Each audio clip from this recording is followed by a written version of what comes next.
Hello, Hykiri Nation. Welcome to episode 6 of Wrestling with Hykiri. Let's cover. Let's just jump right into it, right? Let's start talking about the AEW big deal held this past Sunday. CM Punk wins the dog collar match against MJF, and I couldn't be more upset. How do you have MJF be the only person to beat CM Punk, and you have him lose the rematch? MJF is literally the top heel in AEW right now. Maybe in all of wrestling, because nobody cuts a promo like MJF does his heel. He even stays in character across his social media. The guy's a genius. I just really didn't understand why AEW is starting to pull the trigger here and push him where he would be and what he should be as world champion. Because, I mean, I don't know. I don't think CM Punk should have won this because I feel like MJF carried the whole feud. Even when it came up to that really horrible promo about him looking up to CM Punk when he was a kid, and CM Punk breaking his heart when he walked out, and how him doing that made him want to be his own best in the world. Since CM Punk broke his heart, which again, stupid promo. But that aside, I don't know why you have CM Punk go over in the dog collar match. No idea. And obviously, it's not set up a third match because the ending where Warlow seemingly gives us a Warlow versus MJF feud, which everybody has been hoping for. Problem is here you have Warlow winning this feud because MJF, the way MJF wins this, and you had him beat, you just had him beat CM Punk, and then you have him drop to CM Punk, and now he's going to drop the whole feud to Warlow. So I don't get this. It does not make sense to me. But not much does in AEW. Next we have Moxley defeating Brian Danielson, which I knew was going to happen. A lot of people were a fan of the match. Me personally, it was maybe a B average. I just don't see how those styles were put together for a good match. I just don't see the working chemistry in that feud, but we ended the match with Mox getting the win, and then instead of shaking each other's hand, which is a Ring of Honor thing that I guess they're going to start doing now since AEW purchased Ring of Honor. But anyway, Mox and Brian, went out brawling, and then out came William Regal, made them shake hands, and apparently unified them as a tag team now. I can see them working better as a tag team than they're working as an opponents. But I still don't want to see it because Danielson being the best wrestler, it's not just AEW, but all of wrestling right now should be carrying this company with the world title, or at least in the top part as a single wrestler. Now moving on, we have Chris Jericho versus Eddie Kingston, and what to me was a 1-star match. I really hate to say that about Chris Jericho, but it was a 1-star match, guys. It was horrible. And then you end the match with Jericho tapping out to Eddie Kingston. I don't see how that is a positive for anybody anywhere. So now it brings up to another feud between the two of them, which I'm assuming Jericho is gonna go over to the feud. Alright, let's do that unless they push it to that 3P and Jericho moving the second, will eventually lose the rubber band match. Give Kingston a big push. But I'm not down with that either. But yeah, what can I do, right? And last but not least, we have Hangman Page retaining the championship over Adam Cole. And I can't be more annoyed by this. Adam Cole was the top of the world when he was in NXT. He literally had the keys, and the keys to the door were literally in him. It was him, he ran with it. He was a great champion. Could have been a great champion. And on the main card, on WWE instead, he goes to AEW, where he dropped every match. Since Hangman Page has become champion, I have not been impressed, but I don't think any man has the charisma that's needed for a champion. I think he just has that. I feel sorry for you. You as a champion going on, and that's not kind of champion this company needs right now. AEW needs a champion that can carry the whole load every week, every show. It's the only way that we can maintain as a good level competition for WWE is by having a champion that's the whole package. Good on the mic, good in the ring, even on social media. And I don't know why you think Heyman Page is the guy. Maybe because he's an AEW original, I would assume, but even that's not enough to put me in the Hangman Club here. Adam Cole is the guy you need to be champion to run your company. And if you keep on having Hangman Page as your champion, the only place he's running your company is into the ground. So I don't know what they're doing, but all decisions on this show were, in my opinion, bad. The rest of the matches on the card, I won't even bother mentioning. God, they're just horrible. Our second topic is Kevin Owens challenges Stone Cold Steve Austin at WrestleMania. Now here's what I'm confused about. Is this going to be a wrestling match? Or is this going to be a Kevin Owens show sit down interview? Stone Cold answered the challenge on Friday SmackDown, saying he's going to take it, but I still don't understand if this is going to be a segment or is going to be an actual match. Or maybe a segment turn into a brawl. I don't know, but it's just a segment. I'm sad to me. I'm very, very sad because Kevin Owens is better. And if you bring a Stone Cold back just for one segment on KO, then bad. So Stone Cold and I don't know what to say, guys, but I don't know where this is going, and they haven't told us anything.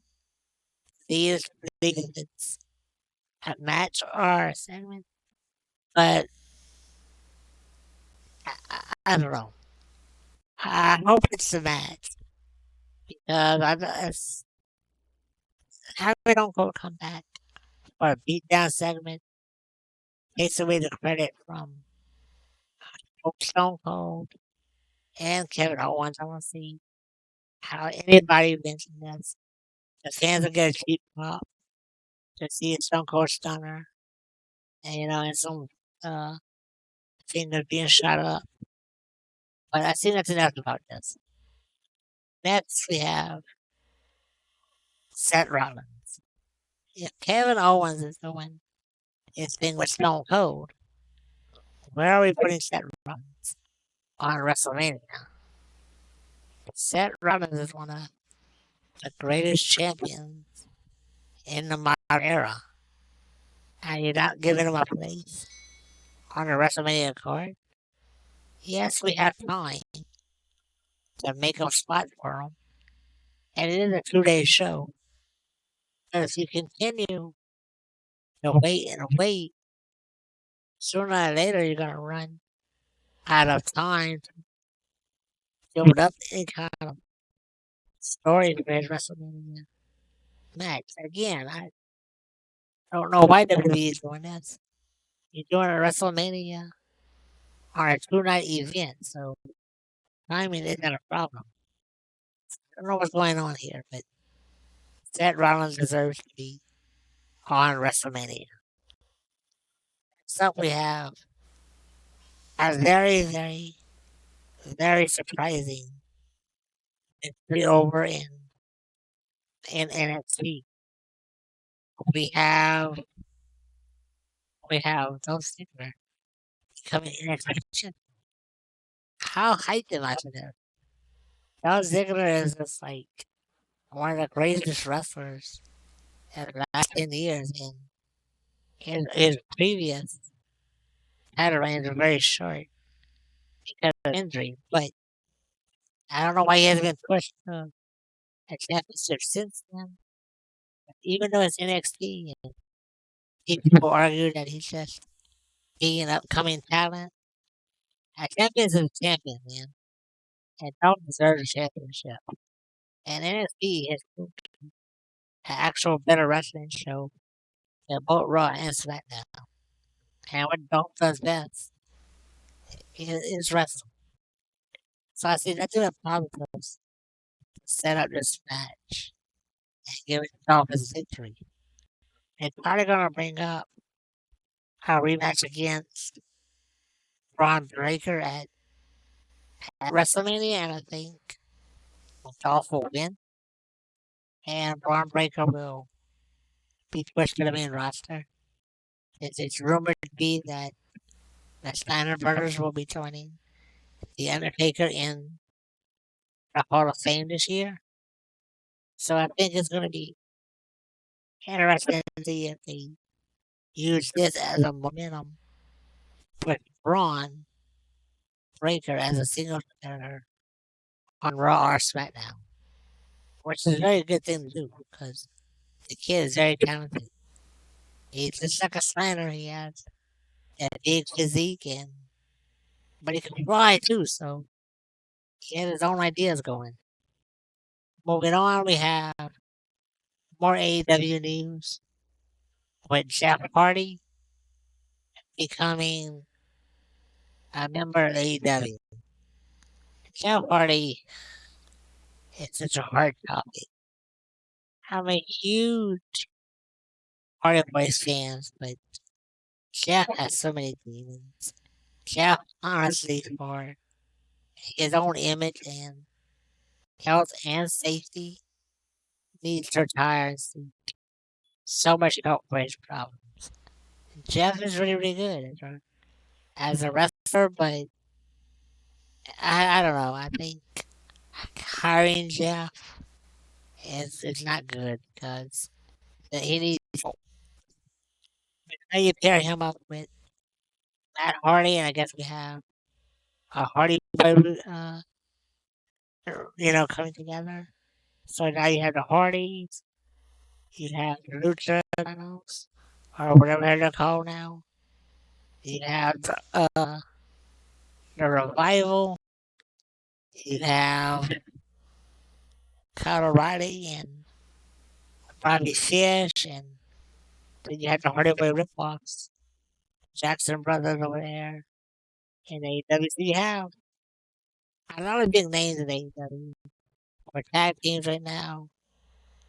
They'll probably give the Hardy Boy the title push just because they're the Hardy Boys. I don't see it being a really long push or a long title reign. And I think they're just going to be used to put the younger talent over more, which is not a bad thing. But again, AEW keeps hiring more and more WWE releases, and this roster is just so incredibly huge. Again, with the purchase of Ring of Honor, and this roster is unfortunately completely overset. Moving on, we're gonna go to WWE UK, and we had such an excellent match between A Kid and Charlie Dempsey. Charlie Dempsey is one of those guys that is a wrestler that has a little personality problem, where you don't really, he doesn't really have that working charisma yet. You know, I think he'll learn it, but as a wrestler, Charlie Dempsey is amazing. I think it's going to be very hard to find a better wrestler at his age and region because his chain wrestling and his submission wrestling is just so good that it is an impressive match. And then he had the right opponent in A-Kid, who was a high flyer and submissionist. And you put them both together, and man, what a show that was. And the ending was a little soft. The submission was great. I wouldn't go for the interference ending to get the submission.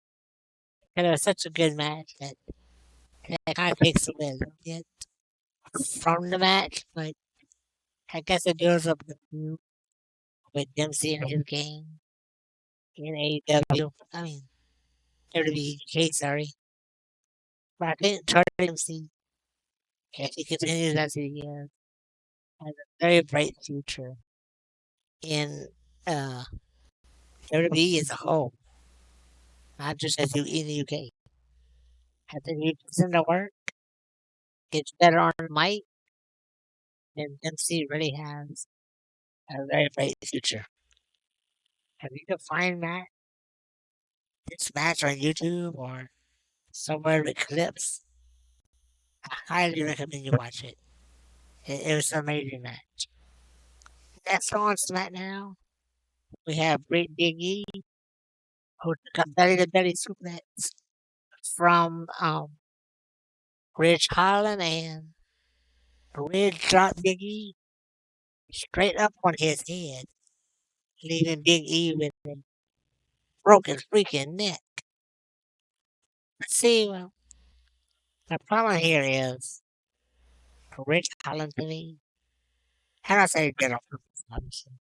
But a lot of his moves are very green and very sloppy. I'm not a Big E fan, but I would never watch somebody break their neck or seriously get into like this. This he could have killed him. You know, if he had landed a bit more on his head, he could have completely broke his neck and quite possibly had killed him. And Big E has a bright future as a champion in WWE. I mean, he's already been one world champion once, so you know he's going to have more because WWE's really high on him. They even had talked to Big E possibly winning the Royal Rumble again this year, but he didn't. But again, I think Big E's future is just beginning, and I know he'll be back from this injury because I can tell by his tweets. Big E's a very hard worker. I mean, you just know he works. And he's a very nice guy. So I wish Big E the absolute best in his road to recovery. And on SmackDown, we had the debut of Pete Dunne for the main roster on SmackDown, aligning himself with both Sheamus and Ridge Holland. Now, I'm not against that alignment. Part of debut for SmackDown. What I'm against is you're changing his name to Pete Dunne. I'm sorry, from Pete Dunne to Butch. What kind of a name is Butch? He's not a bushwhacker. So why are you giving Dunne a name that doesn't need it? He's a bruiserweight. That's all you needed right there. It's a bruiserweight Pete Dunne. And let him do his thing. And let him wrestle. You will see. He's one of the most gifted wrestlers in WWE right now. I don't know why he did a name change. I feel it's a little silly and unnecessary, but WWE does do these things now and again, I guess. There's a big fat no, WWE. You should not have done this. No, no. Moving on, we have Shinsuke Nakamura and Rick Boggs earning a WrestleMania title match against the Usos. I'm gonna say it early, and Rick Boggs and Nakamura will win this match because I feel like Roman is gonna lose his title, so the Bloodline will lose their title as well. So Roman Reigns and the Usos, for me right now, are going to come home from WrestleMania without any titles. I'm interested to see this title match because at the current moment, I'm not a huge fan of Boggs. I don't know what he is or where he's going, other than playing guitar or Nakamura. The guy's really strong, but other than that, he's just there. But Nakamura maybe it really needs to learn the business. We'll see, I guess. Next up, we have debut of Sasha Banks and Naomi as a tag team. I guess it gives Naomi and Sasha a spot on the WrestleMania card. If they're going to pick Carmella and Zelina Vega. The problem I have with this is have a really hard problem, as somebody else said, investing in Sasha Banks as a tag team. No matter who's with, because every time she's in a tag team, she turns on her teammate. So we're just waiting for Sasha to turn on Naomi now. For me, it's gonna be the same story over. We win the titles, win the titles. It's your fault, Sasha turns. We've seen it many times already. I don't want to see it again, but I have a bad feeling we will. So there's that. And on top of that, Naomi's such a good wrestler. She shouldn't be using the tag match. But I'm also glad she's not being placed in the Charlotte and Ronda match because I didn't want it to be a triple threat. But Sasha and Naomi, that's something I want to see. We have a choice. Last but not least, we have Pat McAfee being challenged to a match at WrestleMania against Austin Theory. Now, Pat McAfee is the kicker for, or the previous kicker for the Colts in the NFL. And I was very cautious when we watched Pat McAfee versus Adam Cole in NXT last year. But I gotta tell you, McAfee worked. He put in the work in that match. I know Adam Cole helped him on a lot of it, but I don't think it was as much help as people want to believe. I think McAfee really works hard doing what he does on commentating and if he's in the ring. So I'm pretty sure Austin Theory is going to win this. Continue his little push as Innocent Man's next little protege. But the thing is, Easily be a 3 to 4 star matchup. You get Austin Theory on this match. I'm not sure how the storyline for this is really played up, but I'm not looking forward to that. But I am looking forward to ring work by both of these guys in this match. So I'm not gonna, be judgworthy on this because I feel like it's gonna be a good match. Maybe a 4 star. But at the end, Austin will win it. But I think it'll be a great matchup. It'll be good for his career. And I think I could see that helping make him better as a personality as well. Because I don't see him coming as a full-time wrestler. But him even if he loses, it keeps him redeemed as a legitimate badass. So I think it's good. I reckon this is good. Last but not least, we have the release of WWE 2K22. You guys know I love wrestling.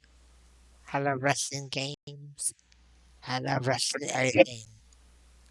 I'm very disappointed at what 2K has done with this franchise.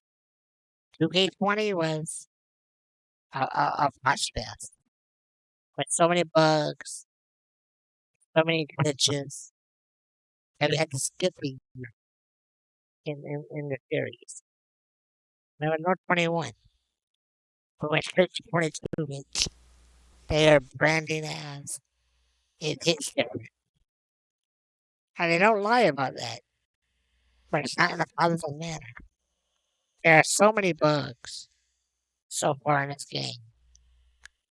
The biggest of them all was our release day for those of us that pre-ordered it and had it early. Online mode did not work. I know what you're saying, right? There's offline mode. But not everybody bought this game. They played offline. So if you were to go for online mode, you could barely play it. You had to restart the match 10, 12 times before the match would actually start. And then you build it every move has an option to be reversed. No, you do not. There are several moves that I have found so far to be unreversible. I do like the Prometheus combo system. I even got used to the new camera angle. I feel like I would love the all reversal system as long as everything was actually reversible. So I think another fumble. I'm done the criticism. Because not only that, you have now turned pin and submission system away from what the pin system was. You had to start the little marker inside the other colored field. You got a pinfall. And you change that to button mashing. Now what does this do? That's two things. One, it takes away from me in the game. Because with the way my hands are, I can't button mash. And it's very unfair for me as a player and as a gamer to take away something I enjoy. Because we were too lazy to think about people that need accessibility options to play these games. With all these other games out now that are, trying their hardest to make things easier to play for those of us with disabilities, they didn't even try. They don't even give us the option. And even though Sony gives us the option to change our buttons in a game, any game through their settings. There are in this game. No matter what is retained, you cannot change it out of button mashing. And I'm already sickened of what 2K do with this. The other thing button mashing has done is it has taken away your reversal system during pin attempts. You can no longer try to reverse your opponent in a pin. The reversal is automatic by meeting whatever criteria they see fit during the button mashing. So you can't eat like Johnson says flip, try to reverse it into your own identity pin instead of just kicking out. So there's another huge fumble by 2K on this game. Another big disappointment. And we had the submission system. The submission system was also changed from rotating the joystick in a circular motion to button mashing on random buttons. Now I can no longer even perform submission moves. This coming from somebody who in 2K20 had over 1,000 submission victories and almost as much in 10. You take away my only options to win this game. Again, I do not like playing offline mode. I'm a competitive gamer, so I like doing things online. I get other players. Now you're taking away my enjoyment of that because I can't push them buttons. And if anybody against me or submits me, the matches are already over. No matter how far into the match you are, 10 seconds or 10 minutes. I can't kick out of a pin, and I cannot get out of a submission. It doesn't match as part of submission system has also taken out the reversal pin as well, which is another fumble. So these are my problems with Dirty K 22. I was so excited for this game. So excited. Tremendously let down. I am looking forward to the AEW game because they're wrestling again. And this game has taken that away. So thank you, 2K, for being a really horrible company when it comes to looking out for all your players and not just those working hands. You fumbled this majorly. Hey guys, that's all our topics. Thank you all for watching. I hope you enjoyed episode 6. I'll be back next week with episode 7. Talk all things wrestling, all things Hykiri Nation. Remember, if you enjoyed the video, please smash that sub button and sub to my YouTube and throw me up some likes. Leave your own comments and opinions as to what we're talking about here. Thank you, everybody. Until next week, Hykiri is out.